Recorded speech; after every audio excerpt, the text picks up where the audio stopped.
우리 이동환 원장님이 요가 해부학에서 요가 인문학뿐만 아니고 요가 해부학을 이번에 이제 동시에 내셨는데 요가 해부학에서 이제 맨 처음 골격을 바로잡지 않고 요가 자세를 하는 것의 위험성을 경고를 하셨더라고요.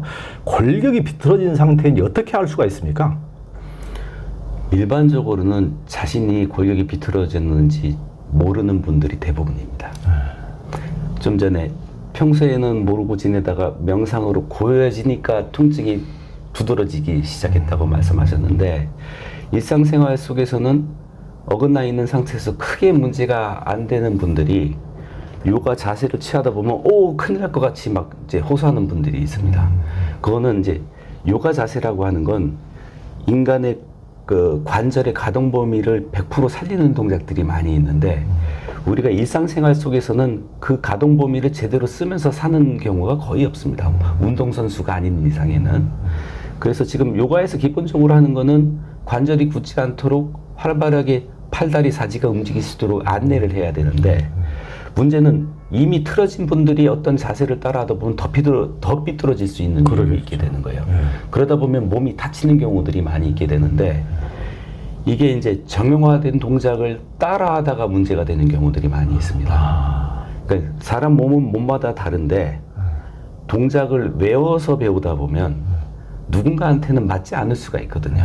근데 그것을 따라하다가 다쳐서 어떻게 수술문에서 저희한테 찾아오는 분들도 있었고요. 그래서 요가 같은 경우에는 정말 원리를 알고 지도를 해야 된다라고 생각을 하고 있고요.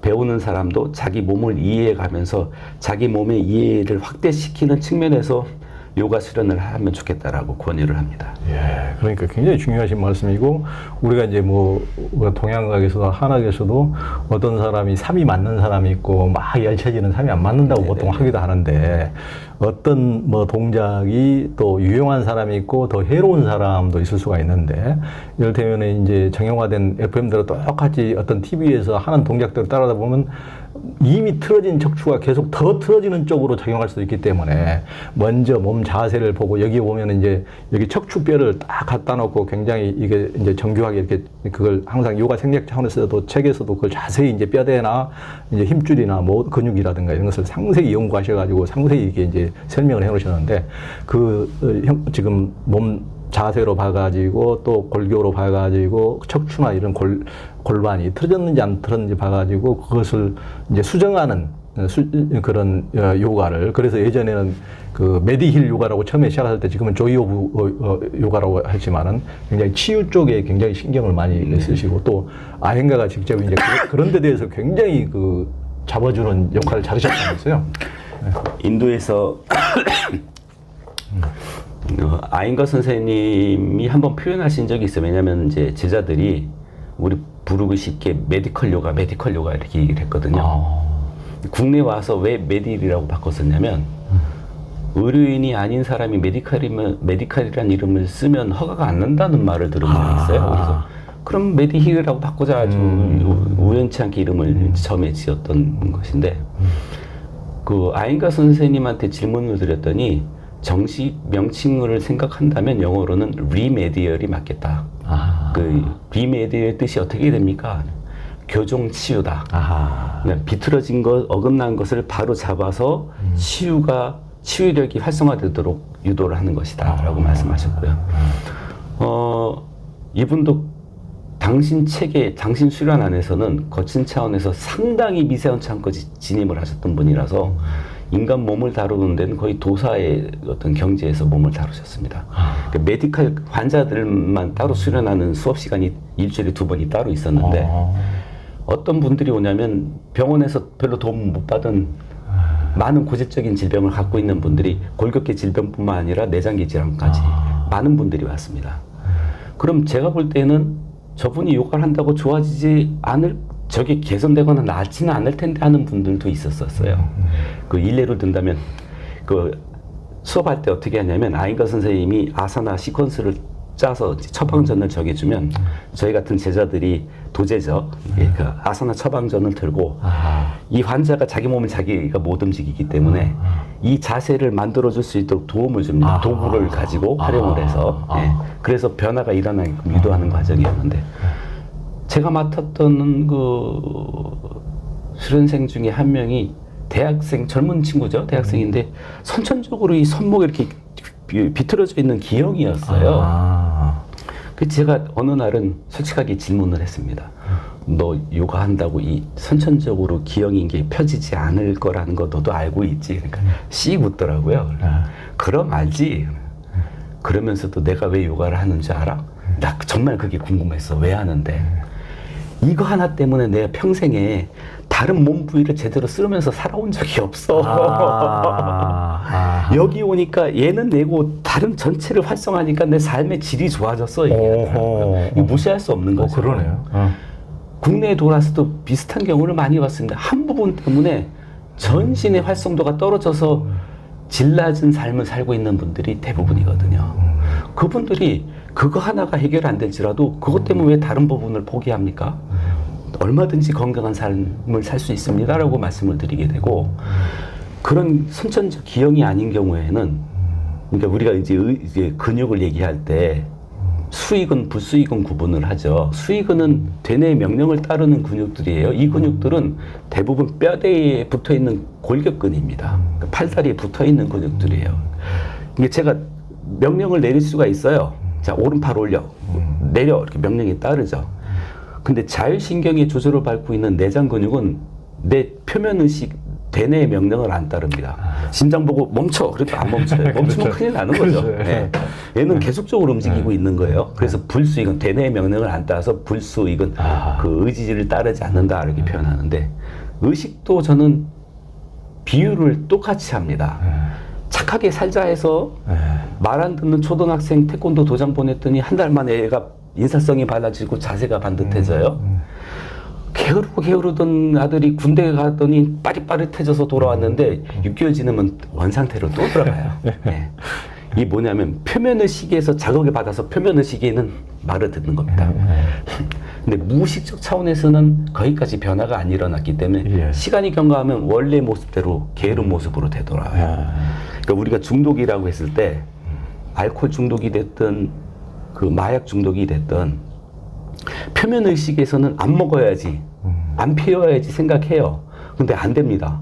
끌려가요. 뭐에 끌려가냐? 감각. 이 사람들이 현상적으로는 알코올에, 현상적으로는 약물에 중독됐다고 하지만 고행과 선생님 말씀을 따르면 감각에 중독이 된 거예요. 그러니까 이 상태, 이 감각을 즐기는 거예요. 그러니까 점점 더 강렬한 자극, 점점 더 강렬한 자극 계속 찾게 되는 거죠. 그렇죠. 예. 그래서 이제 아인가 선생님 같은 경우에는 몸을 치유하는데 정말 옆에서 보면 도터진 분 같아요. 그러니까 우리 눈에는 저 사람이나 이 사람이나 양상이 같은데 다르게 지도를 하세요. 그 처방전을 받고 이거 이 양반 내가 아는 거야 하고 하잖아요. 막 소리치면서 뛰어갖고 살짝 각도를 틀었는데 이 환자의 얼굴 표정이 싹 밝아집니다. 그럼 그때 이 모멸감은 내가 그렇게 붙어서 해도 이게 안 되네 라는 이제 자격지심으로 발전을 하죠. 이제 그러다 보면 이분이 정말 대놓고 한 수씩 가르쳐 주실 때가 있어요. 너 일로 와 해갖고서는 이건 이렇게 잡아, 이렇게 들어. 저 반응 맞지? 이렇게 하는 거 맞지? 네, 맞습니다. 그럼 다음번에 하면 또 와갖고 또 등짝 두드리시는 거야. 그게 아니라고. 그럼 상황마다 달라지는데 이게 일본에서 화두 공부가 화두 개수를 많이 알면은 뭐 수승하다고 표현한다고 예를 들었는데 이런 식으로 어느 세월에 배우냐 이거예요. 그러니까 아인가 선생님 돌아가실 때까지 한 수 한 수 배워갖고 그거 종합을 해야 된단 말인데 이거는 종합할 수 있는 게 아닌 거예요. 그래서 저는 그때부터 사실은 혼자서 해부학 공부를 시작했습니다. 이 양반한테 배우는 건 배우는 거고 내 나름대의 어떤 그 인식의 툴을 가지고 대입을 해서 종합을 안 해놓으면 이 선생님 돌아가시고 나면 나는 배움의 길이 끊기는 거잖아요. 그렇지. 예. 그래서 그때부터 이해가 안 되는 해부학 책 펴놓고 진짜 이 해부학 공부하는 것도 고난의 길이었습니다. 저는 의료교육을 받은 전문가가 아니지 않습니까? 이해가 안 가는 걸 또 보다 보면 나중엔 또 이해가 가고 그렇게 넘어가서 지금 책까지 쓰게 된 겁니다. 그러니까 참 어떻게 보면은 아인가 선생님도 저한테 화두였고 영감의 원천이면서 자극제였고 예. 네, 그렇게 작동을 했습니다. 예. 그러면서 스스로 이제 물리를 트기 위한 끊임없는 이제 화두선을 붙잡듯이 이제 인간의 몸에 어떤 식으로 이게 물리를 트기 위해서 다양한 각도로 요가적 차원, 또 해부학적 차원, 뭐 생리학적 차원, 영적 차원, 심리학적 차원 이게 다양한 이제 시도를 해보셨고 그 결과가 지금 이제 요가 해부학으로 나타난 겁니다. 사람이 가장 많이 취하는 자세가 눕고 또 앉고 걷는 이 이제 세 가지인데요. 이제 바르게 눕기, 바르게 앉기, 바르게 걷기 자세는 어떤 것입니까? 그리고 이제 바르지 않을 때 일반인들이 쉽게 교정할 수 있는 방법이 있습니까? 사실 이거 서고 걷고 눕고 앉고 이 네 가지는요. 인도 수행 전통에서는 이리야바터 몸가짐이라고 표현해서 여러 가지 우리 인간이 만들 수 있는 자세나 동작은 그 외에 여러 가지죠. 근데 그것을 팩토리얼로 추렸을 때 대표적으로 이 네 가지라는 얘기를 하는 거고, 부처님의 시자 아난다가 부처님 돌아가시고 나서 500비구가 모여서 경전 합송을 해야 되는데 아라한 500비구가 모여야 되기 때문에 아라한이 아니기 때문에 자리에 참석도 못하고 예, 까사파 존자가 빨리 수행해서 아라한이 돼서 모임에 참가해서요 이제 얘기했을 때 혼자서 수행하다가 새벽이 밝아오는데도 아라한이 못된 자신을 발견하고는 그래 나는 아라한이 못돼서 하고 잠자리에 들어가서 잠자리에 누우려고 발은 호응에 떴고 머리는 베개에 닿기 전에 아라한이 됐다는 표현이 나오지 않습니까? 그때 표현이 걷고 있는 상태도 아니고 서 있는 상태도 아니고 앉아 있는 상태도 아니고 누운 상태도 아닌 상태에서라고 표현이 나와요.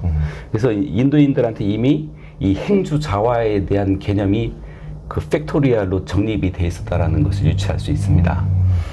우리 인간 몸이 만들 수 있는 자세는 다양한 요가 자세 뭐 누구는 7만 그 의미 없는 숫자입니다. 7만 2천 가지는.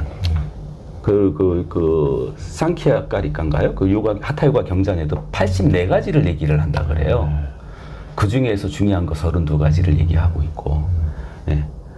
그러면 아까 말씀드렸습니다만 몸이 각성이 돼서 일어날 때는 사실은 많은 동작이 필요한 건 아닙니다. 그러니까 어떤 게 진정한 어떤 그 깨달음의 몸짓이냐 하면 깨달은 분이 움직이면 깨달음의 몸짓이에요.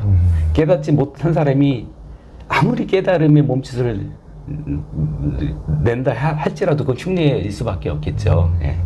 근데 어쨌든 또 하나 이 행주자가 중요한 건 수행의 입장에서 대념적 영역에서도 나옵니다만 시작 부분에 나와요. 이게 시작 부분에 어떻게 나오냐면 쌈빠졌냐 바른 알아차림을 바른 이해를 어떻게 해야 되느냐, 즉 일어나서 사라지고 있는 무상을 어떻게 지켜보느냐에 대한 답변으로 부처님께서 하신 말씀이 앞으로 걸어가든 뒤로 돌아서든 고개를 옆으로 돌리든 음식을 먹고 있든 물을 마시든 화장실에서 용변을 보든 세수를 하든 어떤 행위를 하든 난 이 인식이 떨어지면 안 된다는 말씀을 할 때 기본 전제로 나오고 있는 내용이거든요.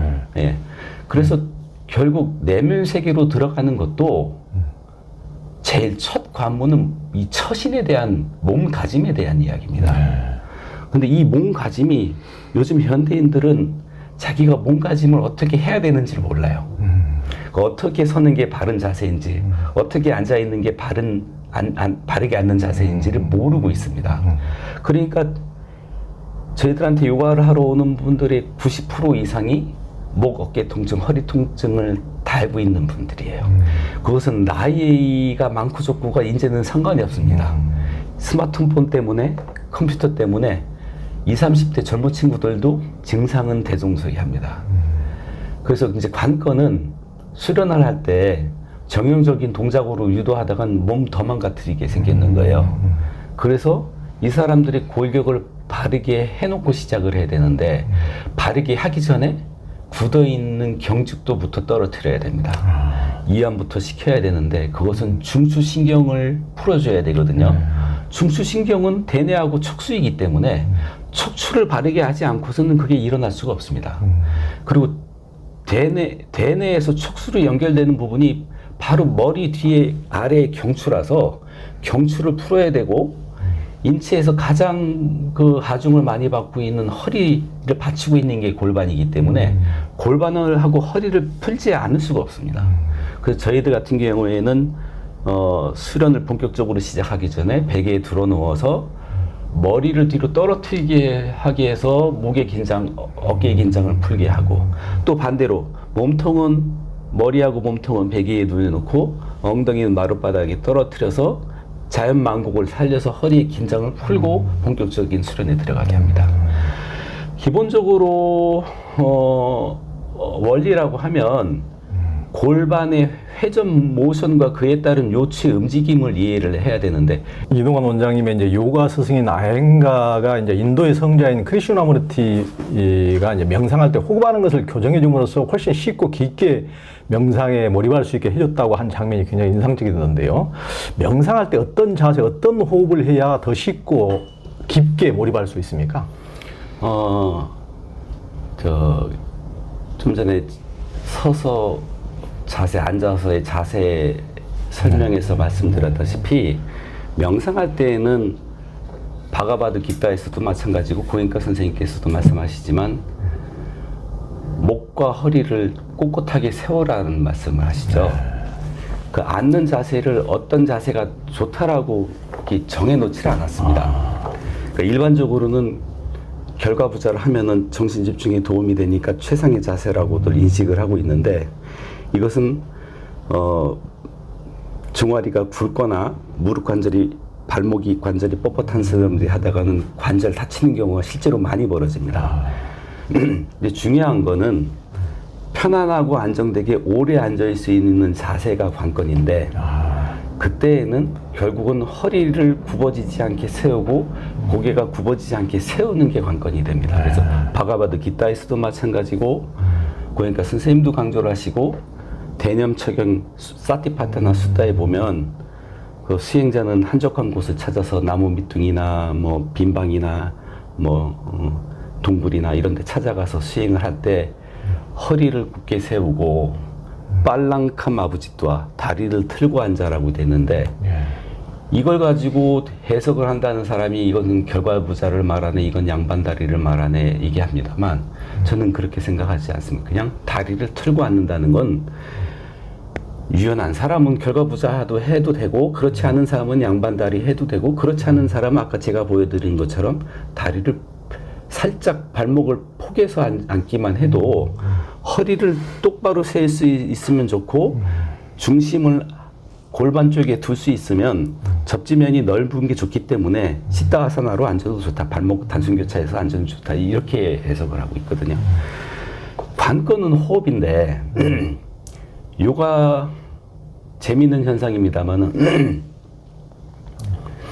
명상뿐만 아니라 요가하러 오신 분들 중에도 숨을 제대로 못 쉬는 분들을 종종 보게 됩니다. 스트레스가 심한, 그분들이 질병이 있는 분들이 아닙니다.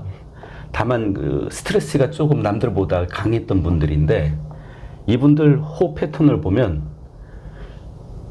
뭐 동작을 지도를 안 해도 우리가 가슴을 펼 때는 숨을 들여 마실 수밖에 없고 움츠릴 때는 숨이 빠져나갈 수밖에 없습니다. 이게 자연적 현상이지 않습니까? 물리적 현상이고. 그런데 이분들은 펼 때 마셔야 되는데 마시면서 동시에 내쉬고 있습니다. 내쉬어야 되는데 내쉬면서 벌써 마시고 있습니다. 그러니까 얕을 수밖에 없어요. 이렇게 숨을 쉬게 돼요. 이분들이 명상에 오면 호흡 지켜보다가 숨이 벅차기 시작해서 감정적 동요까지 일어나면 울기도 하고 몸이 떨리기도 하고 당황스러운 거예요. 이 현상을 어떻게 이해해야 될지. 옆에서 바라볼 때 귀신 들린 것 같이 보이기도 합니다. 근데 증상을 단순화시켜 보면 숨을 못 쉬고 있는 거예요. 그때는 숨을 들이쉴 때 제대로 들이쉴 수 있게 유도를 하고 내쉴 때 제대로 내쉴 수 있도록만 유도를 해도 해소가 됩니다. 네.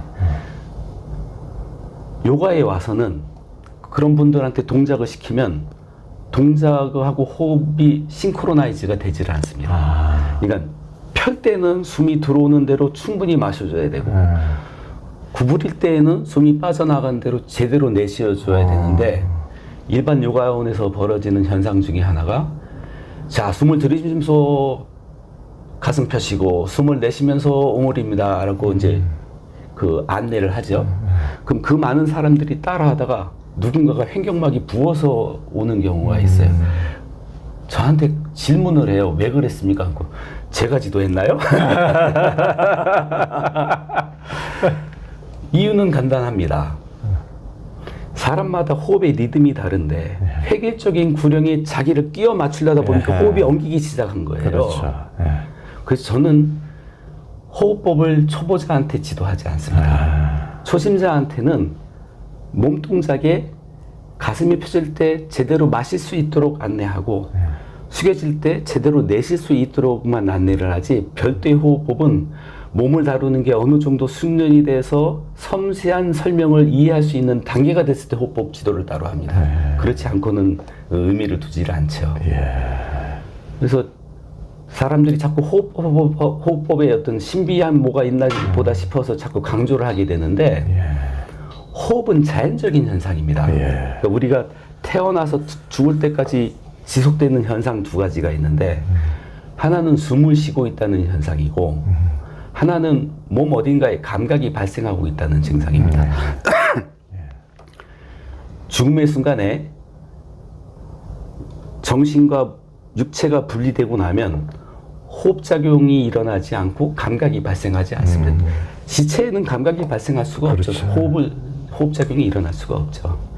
근데 관건은 우리가 일상에서는 숨을 들이쉬고 있는지 내쉬고 있는지 의식해 본 적이 별로 없고, 내 몸에 감각이 일어나고 있는지 사라지고 있는지 지켜본 적이 별로 없다는 데 있습니다.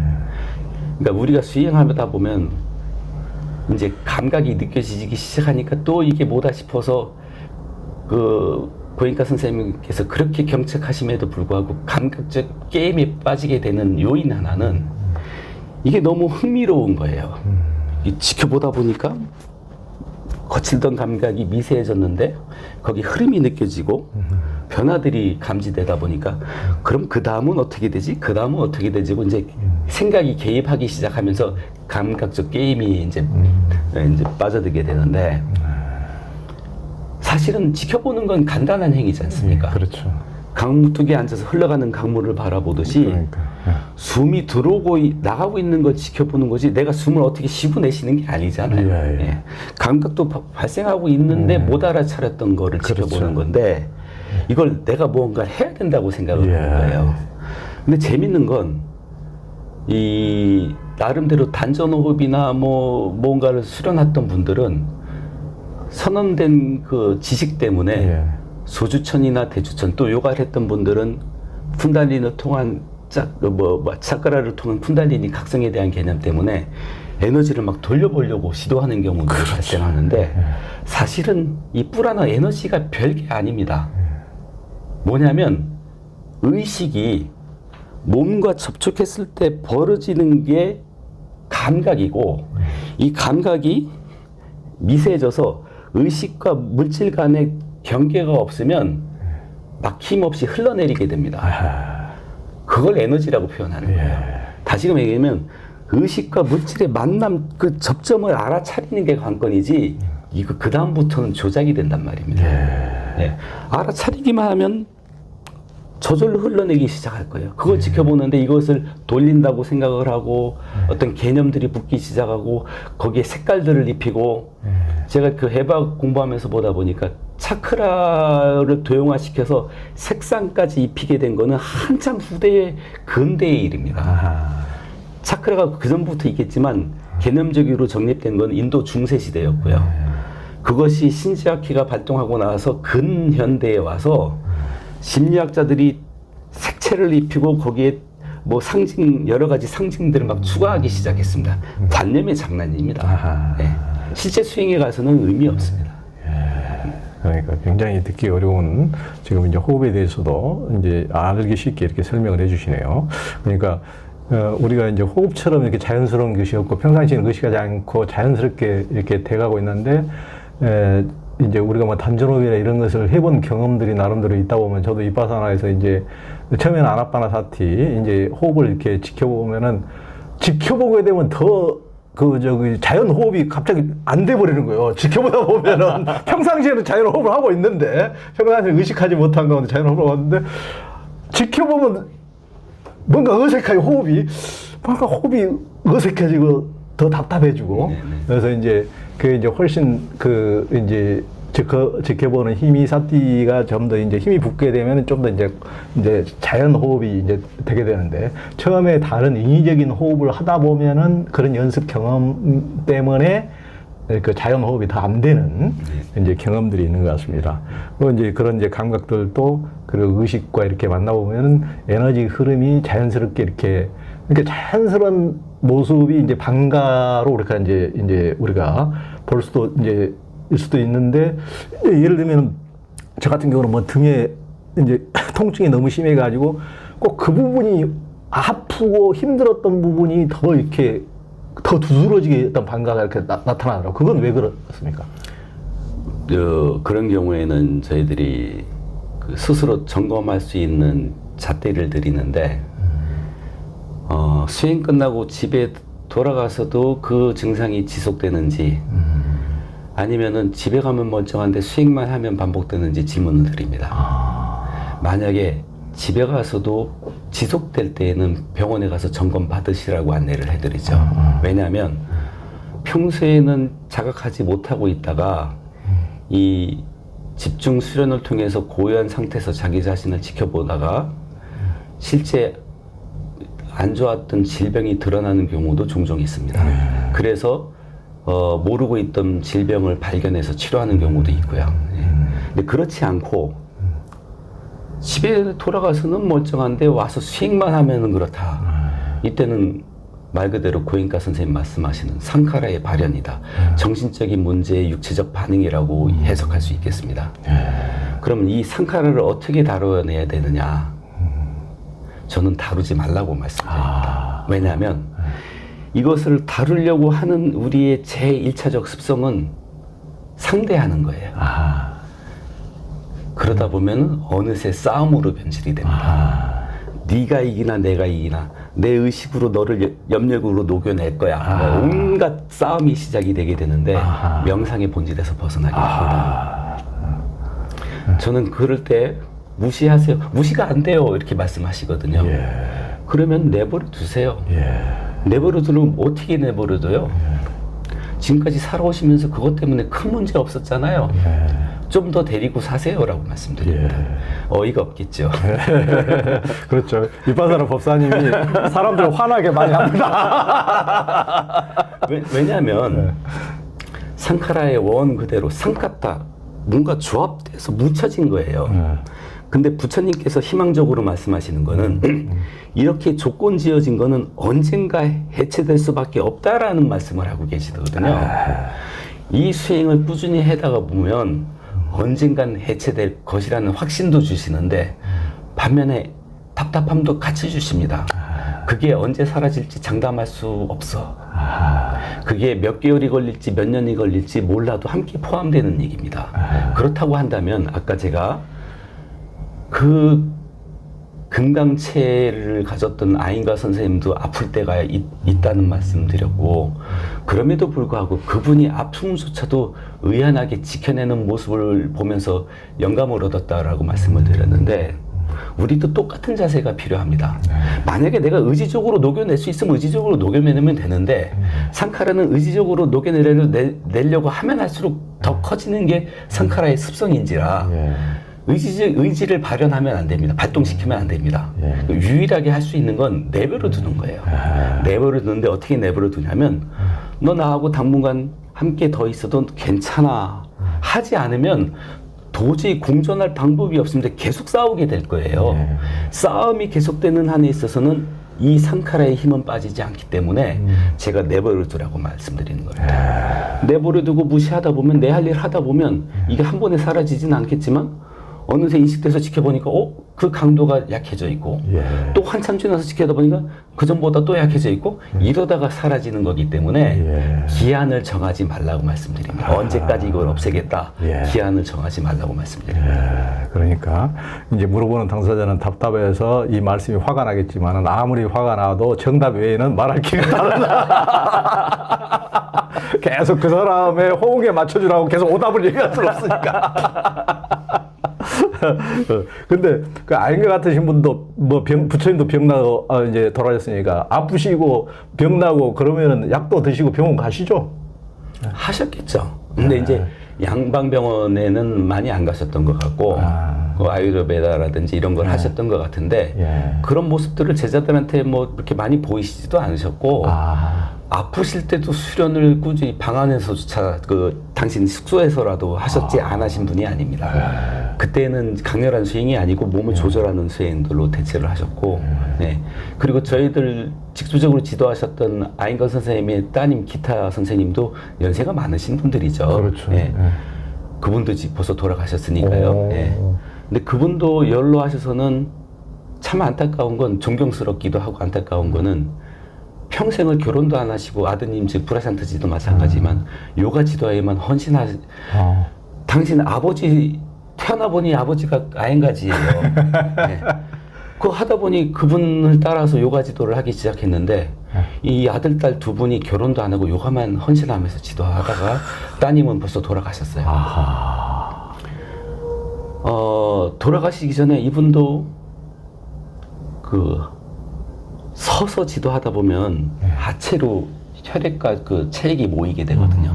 그러니까 하지정맥류도 좀 앓으셨고 힘드신 모습을 많이 지켜봤어요. 그래서 자유수련 때 되면 이분도 자기 몸 치유하는 치유 아사나를 많이 하셨고 저희들이 옆에서 도와드리기도 하고 안쓰럽죠. 그러면서도 숙면처럼 받아들이신 것 같아요, 요가에. 예, 끊임없이 그렇게 하다가 아인가 선생님 생신 기념 행사를 마무리하고 그 며칠 뒤에 바로 돌아가셨다라고 이제 말씀을 전해 들었는데 그분들 생각하면은 마음이 좀 짠하기도 하고 어쨌든 분야를 떠나서 한 분야에 헌신하고 가시는 그 모습에 존경스럽기도 합니다. 그러니까 온 가족이 요가에 완전히 몰입한 진짜 절대적으로 그러신 가족이시구만요. 이제 현대인들이 워낙 스트레스와 긴장이 많아 명상이나 요가도 긴장과 스트레스를 이제 해소하기 위해서 하는 이들이 많은데요. 일반인들이 손쉽게 몸과 긴장을 푸는 방법이 있을까요? 기지개를 켜는 겁니다. 기지개. 네, 제가 아까 요가 베단타에서 말한 인체의 몸을 5겹으로 이루어졌다고 얘기했는데 그것은 관념화 시키다 보니까 5겹, 5층, 양파 껍질도 아니고 우리 몸이 그렇게 벗길 수 있는 게 아니지 않습니까? 그래서 저는 무지개의 색상처럼 그라데이션으로 표현을 하거든요. 그러니까 우리가 실제로 느낄 수 있는 건 그런 겹이나 층이 아니고 굳어져 있다가 부드러워지는데 더 부드러워지는 거를 체험하게 되는 거예요. 그래서 제가 요가를 시키면서도 사람들한테 긴장했다가 이완하세요를 여러 번 반복을 시킵니다. 그러다 보면 굳어져 있던 상태에서 조금 부드러워진 단계, 좀 더 부드러워진 단계, 더 부드러워진 단계를 몸으로 체험할 수 있는데 일반적으로 할 수 있는 것은 기지개를 켜는 겁니다. 그러니까 일상생활에서도 내 몸이 경직되어 싶으면 기지개를 자주 켜시는 게 도움이 됩니다. 수련도 집중과 이완을 계속해서 반복을 해야 됩니다. 계속적인 집중만 하는 게 아니고 계속적인 이완만 하는 게 아니고 집중했다가 이완할 때는 깊은 잠에 빠질 때처럼 짧은 순간에도 이완할 수 있어야 되고 다시 정말 시합장에 나간 운동선수처럼 고도의 집중을 할 수 있어야 되고 집중과 이완을 반복하는 것을 권유드립니다. 굉장히 쉽고 중요한 말씀을 해주셨습니다. 우리가 이제 교이여부 우리 요가센터에서 홍대 입구 전철역에 와가지고 진짜 오늘 우리 이동환 선생님 요가 입문학 책을 제가 너무나 열심히 읽고 와가지고 공부한 게 아까워가지고 더 질문을 지금 엄청나게 많이 하루 종일 지금 지금 엄청나게 지금 했는데 우리 이제 한국 언어로 한글로 이렇게 쉽게 이 요가 철학을 깊이 있는 철학을 이렇게 쉽게 들을 수 있는 뿐만 아니고 요가 철학뿐만 아니고 윗바사나 명상 그러니까 요가와 불교를 통틀어서 이렇게 쉽게 들을 수 있는 기회가 정말 드문 기회인데 오늘 정말 우리 조연TV 휴심정 그 시청자들한테는 굉장히 지금 그 복된 도움이 됐으라고 보고 제가 보기에는 이제 근래 굉장히 보기 드문 책을 만나가지고 저도 한 10일 동안 굉장히 몰입해서 읽었는데 우리 요가 인문학하고 요가 해부학 이제 인도 철학을 깊이 있게 알고 자기 몸과 마음에 대해서 좀 더 깊이 있게 탐구하고 싶은 분들은 이제 책을 읽어보시고 한번 또 요가도 해보시고 우리가 더 이제 공부해 보시면 더 궁금증이 생겨서 또 저한테 요구를 하시면은 다음에 또 못 살게 이렇게 또 와서 한번 하도록 하겠습니다. 오늘 우리 이동환 원장님 너무 고생하셨습니다. 감사합니다. 마무리하기 전에 저도 감사의 말씀 드리겠습니다. 사실 깜짝 놀랐습니다. 조 선생님이 이렇게 꼼꼼하게 공부를 하시라고 생각을 못했고요. 제가 이 책 지난 10월 27일 날 출간이 됐는데 지금까지 통독을 했다는 분이 현재 조 선생님하고 제 작은 처형 이진희님 딱 두 분입니다. 아직까지 통독을 했다는 사람 만나질 못했는데 우리 그 작은 처형이 그 말씀을 하시더라고요. 그 내용 다 이해하셨어요? 질문했더니 뭐 착하게 살라는 말이네. 딱 한마디로 요약을 하셨는데 사실 저는 이 책을 낼 때 목표가 제 아내 이정수 박사하고 함께 고민했던 부분이 요가를 전공하고 싶은 사람들이 교재로 삼을 만한 내용으로 구성을 해보자. 요가에 대해서 관심 있는 사람이라면 정말 그 책장에 꽂아두고 필요할 때마다 찾아 꺼내서 볼 수 있는 참고서가 될 수 있도록 만들어 보자 해서 저희들이 그동안 공부했던 내용이 망라가 돼 있습니다. 제 아내 이정수 박사는 석박사 과정에 논문 작업하면서 준비했던 자료들이 여기 들어가 있고요. 저는 거기에 보태서 제가 퍼거슨 칼리지에서 철학과에서 공부했던 철학과에서 공부했던 내용이 거의 들어가 있다고 보시면 됩니다. 그래서 이거는 인도 철학을 공부하는 학생들도 마찬가지고 요가를 심도 있게 공부해 보고자 한다면 한 번쯤 읽어보실 가치가 있다라고 저도 추천을 드립니다. 아니 진짜 그 한국에 오신 지가 몇 년이죠? 2009년? 2009년도에 그러니까 지금 인도에서 15년, 한국 와서 거의 15년, 30년 동안 뭐 다른 책도 내보신 적도 없잖아요. 거의 이제 내보신 적도 없고 이 책을 위해서 여하튼 30년 동안이나 이렇게 준비해서 이렇게 몰입할 수 있다는 것은 이야, 보통 그 사람으로서는 할 수 없는 일이고, 야, 그 인내심과 그 유리와 정진력에 정말 찬탄을 하지 않을 수가 없고, 하여튼 두 분의, 하여튼 그런 또 실제 이런 책을 읽어보니까 그런 깊이와 이런 내공을 딱 담고 있어가지고, 저도 굉장히 좋았고, 오늘 또 대담을 하면서 느낀 건데, 야, 이렇게 이제 또 깊이 있게 몸과 마음에 대해서 알아도 표현을 못 하시는 분이 있어요. 답답한 분도 있는데, 이게 잘 표현해 주시니까 우리 시청자들한테는 굉장히 도움이 될 것 같습니다. 이거 너무 오늘 고생하셨고, 또 뵙겠습니다. 네, 감사합니다. 네, 감사합니다.